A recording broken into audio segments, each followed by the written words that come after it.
In these chapters from Pride and Prejudice, Jane Austen brings Elizabeth Bennet and Mr. Darcy to a moment neither of them could have imagined. A heartfelt proposal that is met not with joy, but with astonishment, wounded pride, and one of the most unforgettable exchanges in classic literature. Welcome to Chapter Breaks. Short literary escapes. Classic audio pills for your commute, bedtime unwind, or a break anytime.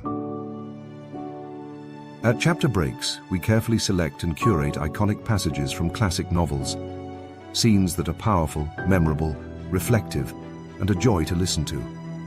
Whether it's a timeless first chapter, a dramatic turning point, or a magical moment, each episode offers you the essence of great literature, one short escape at a time. If you enjoy these quiet literary escapes, subscribe and return each week for a new episode.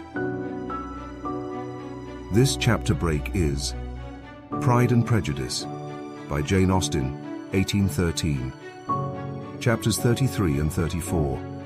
The Proposal at Hunsford. A brief introduction before listening to the chapter. Few novels have captured readers' hearts for as long as Pride and Prejudice, Jane Austen's sparkling tale of love, misunderstanding, and self-discovery. Beneath its elegant prose and social satire lies a timeless exploration of how pride and prejudice, our own and others, can blind us to the truth of love. In Chapter 33, subtle tensions rise at the parsonage as Elizabeth encounters Mr. Darcy under increasingly personal circumstances. His reserve begins to crack, revealing hints of feeling beneath his proud exterior. In Chapter 34, Mr. Darcy finally confesses his love for Elizabeth Bennet, but what might have been a tender declaration turns into a collision of pride and hurt. His proposal, sincere yet clouded by arrogance, provokes Elizabeth's fiery refusal, setting in motion a transformation in both their hearts. Set within the quiet walls of the parsonage at Hunsford, this scene depicts the very essence of Austen's genius. The clash of emotion and reason, class and conscience, and two powerful spirits learning, painfully, to understand each other. Now let's open the page together. Your Chapter Breaks begins now. Chapter 33. More than once did Elizabeth, in her ramble within the park, unexpectedly meet Mr. Darcy. She felt all the perverseness of the mischance that should bring him where no one else was brought, and to prevent its ever happening again, took care to inform him at first that it was a favourite haunt of hers. How it could occur a second time, therefore, was very odd. Yet it did, and even the third. It seemed like willful ill nature, or a voluntary penance, for on these occasions it was not merely a few formal inquiries and an awkward pause and then away, but he actually thought it necessary to turn back and walk with her. He never said a great deal, nor did she give herself the trouble of talking or of listening much. But it struck her in the course of their third encounter that he was asking some odd, unconnected questions about her pleasure in being at Hunsford, her love of solitary walks, and her opinion of Mr. and Mrs. Collins's happiness. And that in speaking of Rosings, and her not perfectly understanding the house, he seemed to expect that whenever she came into Kent again she would be staying there too. His words seemed to imply it. Could he have Colonel Fitzwilliam in his thoughts? She supposed, if he meant anything, he must mean an allusion to what might arise in that quarter. It distressed her a little, and she was quite glad to find herself at the gate in the pales opposite the parsonage. She was engaged one day as she walked in reperusing Jane's last letter, and dwelling on some passages which proved that Jane had not written in spirits, when instead of being again surprised by Mr. Darcy, she saw on looking up that Colonel Fitzwilliam was meeting her. Putting away the letter immediately and forcing a smile, she said, "I did not know before that you ever walked this way." "I have been making the tour of the park," he replied, "as I generally do every year, and intended to close it with a call at the parsonage. Are you going much farther?" "No, I should have turned in a moment." And accordingly she did turn, and they walked towards the parsonage together. "Do you certainly leave Kent on Saturday?" said she. "Yes, if Darcy does not put it off again. But I am at his disposal. He arranges the business just as he pleases. And if not able to please himself in the arrangement, he has at least great pleasure in the power of choice. I do not know anybody who seems more to enjoy the power of doing what he likes than Mr. Darcy. He likes to have his own way very well, replied Colonel Fitzwilliam. But so we all do. It is only that he has better means of having it than many others, because he is rich, and many others are poor. I speak feelingly. A younger son, you know, must be inured to self-denial and dependence. In my opinion, the younger son of an earl can know very little of either. Now seriously, what have you ever known of self-denial and dependence? When have you been prevented by want of money from going wherever you chose, or procuring anything you had a fancy for? These are home questions, and perhaps I cannot say that I have experienced many hardships of that nature, but in matters of greater weight I may suffer from the want of money. Younger sons cannot marry where they like, unless where they like women of fortune, which I think they very often do.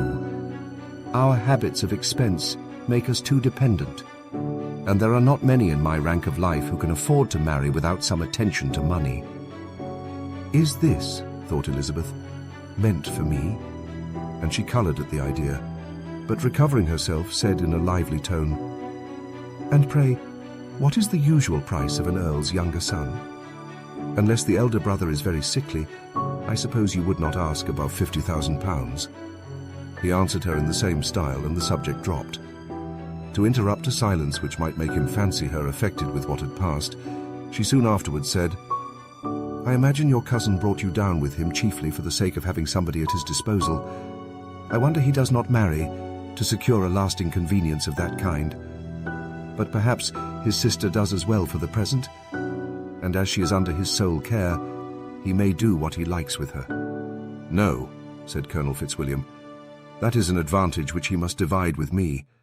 I am joined with him in the guardianship of Miss Darcy." "Are you, indeed? And pray, what sort of a guardian do you make? Does your charge give you much trouble?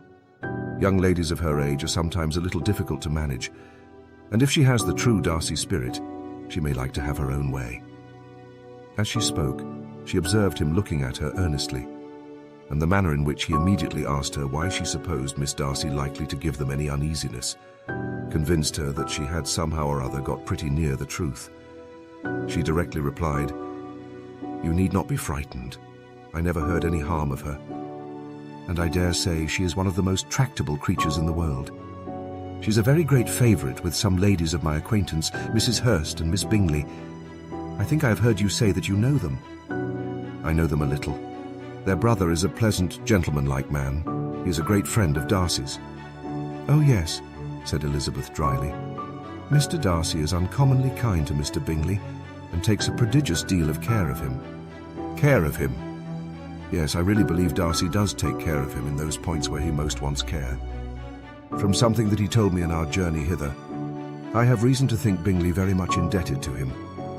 But I ought to beg his pardon, for I have no right to suppose that Bingley was the person meant. It was all conjecture." "What is it you mean?" "It is a circumstance which Darcy, of course, could not wish to be generally known, because if it were to get round to the lady's family, it would be an unpleasant thing. You may depend upon my not mentioning it. And remember that I have not much reason for supposing it to be Bingley. What he told me was merely this, that he congratulated himself on having lately saved a friend from the inconveniences of a most imprudent marriage, but without mentioning names or any other particulars. And I only suspected it to be Bingley from believing him the kind of young man to get into a scrape of that sort, and from knowing them to have been together the whole of last summer." "Did Mr. Darcy give you his reasons for this interference?" "I understood that there were some very strong objections against the lady. And what arts did he use to separate them?" "He did not talk to me of his own arts," said Fitzwilliam, smiling. "He only told me what I have now told you." Elizabeth made no answer, and walked on, her heart swelling with indignation. After watching her a little, Fitzwilliam asked her why she was so thoughtful. "I am thinking of what you have been telling me," said she. "Your cousin's conduct does not suit my feelings. Why was he to be the judge? You are rather disposed to call his interference officious?" I do not see what right Mr. Darcy had to decide on the propriety of his friend's inclination, or why, upon his own judgment alone, he was to determine and direct in what manner that friend was to be happy.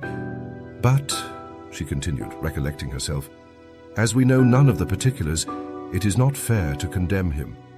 It is not to be supposed that there was much affection in the case.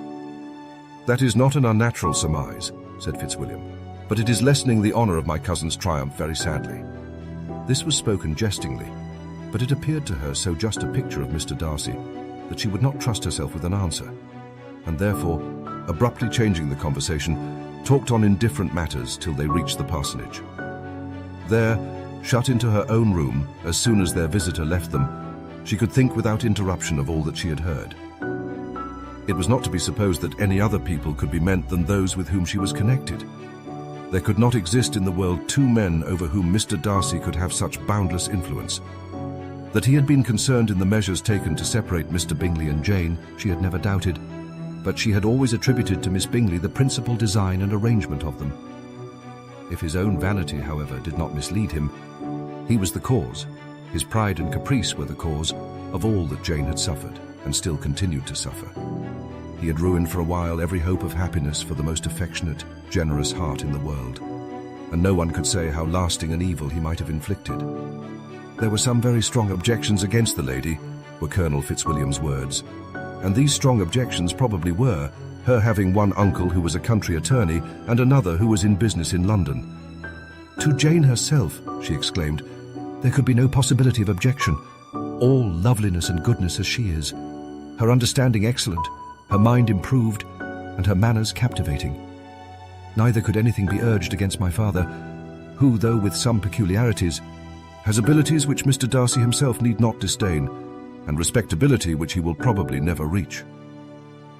When she thought of her mother, indeed, her confidence gave way a little, but she would not allow that any objections there had material weight with Mr. Darcy, whose pride, she was convinced, would receive a deeper wound from the want of importance in his friends' connections than from their want of sense, and she was quite decided at last that he had been partly governed by this worst kind of pride and partly by the wish of retaining Mr. Bingley for his sister.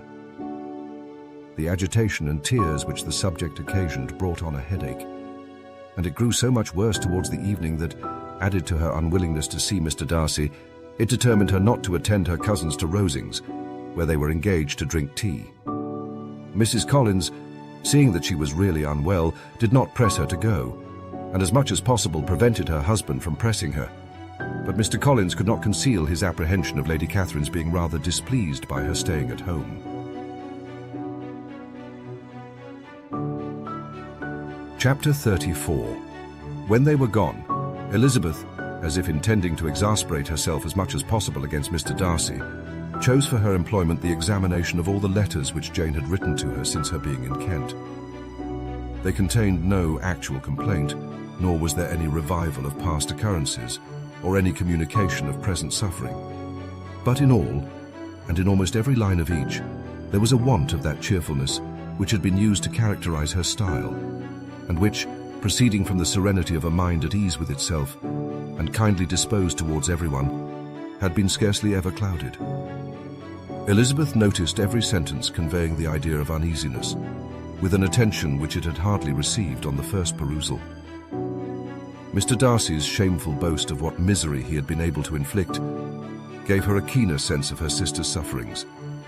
It was some consolation to think that his visit to Rosings was to end on the day after the next, and a still greater that in less than a fortnight she should herself be with Jane again, and enabled to contribute to the recovery of her spirits by all that affection could do.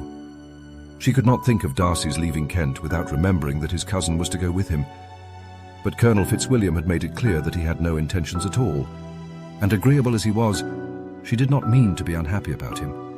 While settling this point, she was suddenly roused by the sound of the doorbell, and her spirits were a little fluttered by the idea of its being Colonel Fitzwilliam himself, who had once before called late in the evening and might now come to inquire particularly after her. But this idea was soon banished, and her spirits were very differently affected when, to her utter amazement, she saw Mr. Darcy walk into the room. In a hurried manner he immediately began an inquiry after her health, imputing his visit to a wish of hearing that she were better. She answered him with cold civility. He sat down for a few moments, and then getting up, walked about the room. Elizabeth was surprised, but said not a word.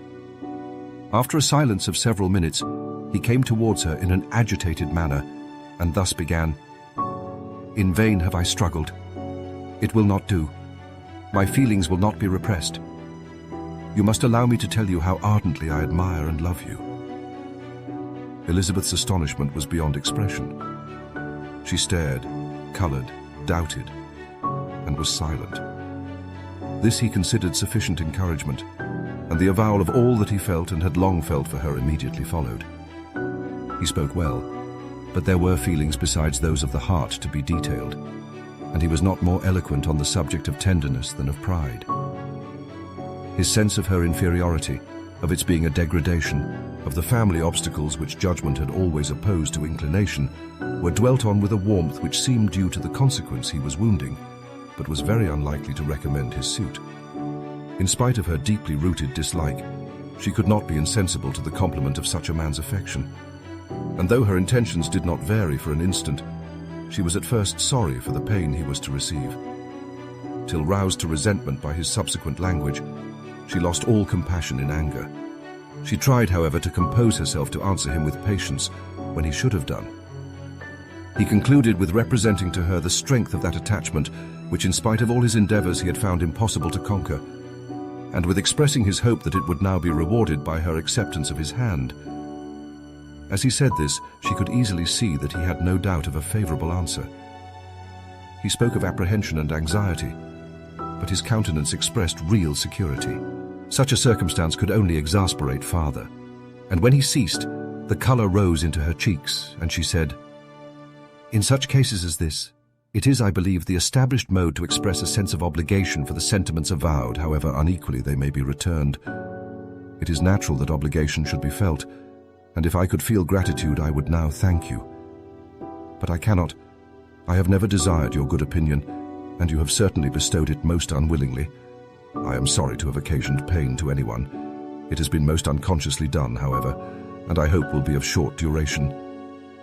The feelings which you tell me have long prevented the acknowledgement of your regard, can have little difficulty in overcoming it after this explanation."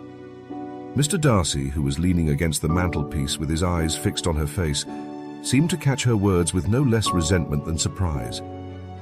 His complexion became pale with anger, and the disturbance of his mind was visible in every feature. He was struggling for the appearance of composure, and would not open his lips till he believed himself to have attained it. The pause was to Elizabeth's feelings dreadful. At length, in a voice of forced calmness, he said, "And this is all the reply which I am to have the honour of expecting. I might, perhaps, wish to be informed why, with so little endeavour at civility, I am thus rejected. But it is of small importance." "I might as well inquire," replied she, "why, with so evident a design of offending and insulting me, you chose to tell me that you liked me against your will, against your reason, and even against your character. Was not this some excuse for incivility if I was uncivil? But I have other provocations. You know I have.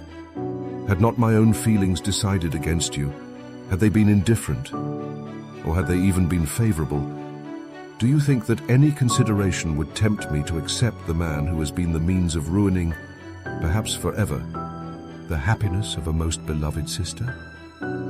As she pronounced these words, Mr. Darcy changed colour, but the emotion was short, and he listened without attempting to interrupt her while she continued, "I have every reason in the world to think ill of you. No motive can excuse the unjust and ungenerous part you acted there. You dare not, you cannot deny that you have been the principal, if not the only means of dividing them from each other, of exposing one to the censure of the world for caprice and instability, the other to its derision for disappointed hopes, and involving them both in misery of the acutest kind." She paused, and saw with no slight indignation that he was listening with an air which proved him wholly unmoved by any feeling of remorse. He even looked at her with a smile of affected incredulity. "Can you deny that you have done it?" she repeated. With assumed tranquillity, he then replied, I have no wish of denying that I did everything in my power to separate my friend from your sister, or that I rejoice in my success. Towards him, I have been kinder than towards myself." Elizabeth disdained the appearance of noticing this civil reflection, but its meaning did not escape, nor was it likely to conciliate her. "But it is not merely this affair," she continued, "on which my dislike is founded. Long before it had taken place, my opinion of you was decided. Your character was unfolded in the recital which I received many months ago from Mr. Wickham. On this subject, what can you have to say? In what imaginary act of friendship can you here defend yourself? Or under what misrepresentation can you here impose upon others? You take an eager interest in that gentleman's concerns," said Darcy, in a less tranquil tone, and with a heightened colour. "Who that knows what his misfortunes have been can help feeling an interest in him?" "His misfortunes?" repeated Darcy contemptuously. "Yes, his misfortunes have been great indeed." "And of your infliction," cried Elizabeth with energy. "You have reduced him to his present state of poverty, comparative poverty. You have withheld the advantages which you must know to have been designed for him. You have deprived the best years of his life of that independence which was no less his due than his desert. You have done all this, and yet you can treat the mention of his misfortunes with contempt and ridicule."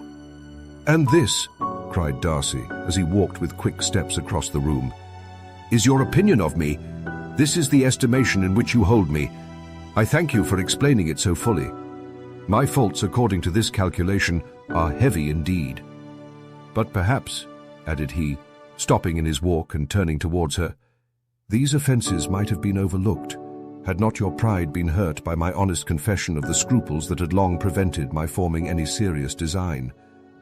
These bitter accusations might have been suppressed, had I, with greater policy, concealed my struggles, and flattered you into the belief of my being impelled by unqualified, unalloyed inclination. By reason, by reflection, by everything. But disguise of every sort is my abhorrence, nor am I ashamed of the feelings I related. They were natural and just. Could you expect me to rejoice in the inferiority of your connections? To congratulate myself on the hope of relations whose condition in life is so decidedly beneath my own?" Elizabeth felt herself growing more angry every moment. Yet she tried to the utmost to speak with composure when she said, "You are mistaken, Mr. Darcy. If you suppose that the mode of your declaration affected me in any other way than as it spared me the concern which I might have felt in refusing you, had you behaved in a more gentlemanlike manner." She saw him start at this, but he said nothing, and she continued, "You could not have made me the offer of your hand in any possible way that would have tempted me to accept it." Again his astonishment was obvious, and he looked at her with an expression of mingled incredulity and mortification. She went on, "From the very beginning, from the first moment, I may almost say, of my acquaintance with you, your manners impressing me with the fullest belief of your arrogance, your conceit, and your selfish disdain of the feelings of others were such as to form that groundwork of disapprobation on which succeeding events have built so immovable a dislike. And I had not known you a month before I felt that you were the last man in the world whom I could ever be prevailed on to marry. You have said quite enough, madam. I perfectly comprehend your feelings, and have now only to be ashamed of what my own have been. Forgive me for having taken up so much of your time, and accept my best wishes for your health and happiness." And with these words he hastily left the room, and Elizabeth heard him the next moment open the front door and quit the house. The tumult of her mind was now painfully great. She knew not how to support herself, and from actual weakness sat down and cried for half an hour. Her astonishment, as she reflected on what had passed, was increased by every review of it. That she should receive an offer of marriage from Mr. Darcy, that he should have been in love with her for so many months, so much in love as to wish to marry her in spite of all the objections which had made him prevent his friends marrying her sister, and which must appear at least with equal force in his own case, was almost incredible.